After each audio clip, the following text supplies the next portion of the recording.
Now, as we've been reporting, the fate of the resumption of face-to-face classes come September rests with the COVID measures which took effect today. Now, for the next 3 weeks, movement is being restricted to prevent the spread of the virus for the sake of students, the majority of whom have been out of the physical classroom for 15 months. The Economic and Social Survey highlights the growing crisis, which, if continued, will affect the fabric of the country's education.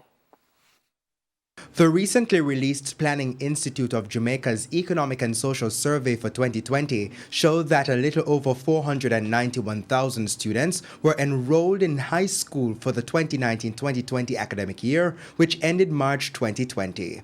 This figure shows a decline in student enrollment at each level compared to the previous year. The survey revealed that only 9% of students who sat the primary exit profile PEP exams did extremely well in math, 5% in language arts, 7% in science, and 3% in social studies.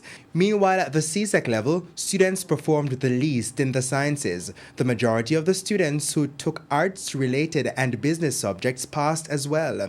But critics argue that the figures will be worse on the heels of the end of the 2020-2021 school year. Education Minister Favour Williams says more than 120,000 students did not show up for online classes. However, there are suggestions the numbers could be more. The teachers say they're in for some work come September, but they're also appealing to the public to adhere to the COVID-19 protocols for the students' sake.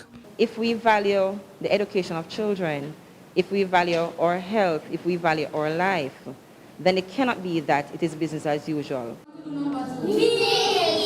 Summer school programs were introduced in a bid to bridge the learning gap, a welcomed move by students. A lot of kids did not go to school this year, so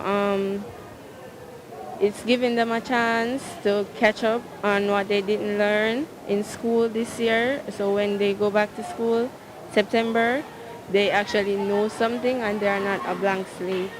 But the verdict is still out on whether on a national scale the classes achieved their purpose. Now the spotlight is on the public for the next 3 weeks. Compliance to the protocols now in place will determine whether students will get to step foot in the physical classroom come September, or will our children be forced to learn the hard way?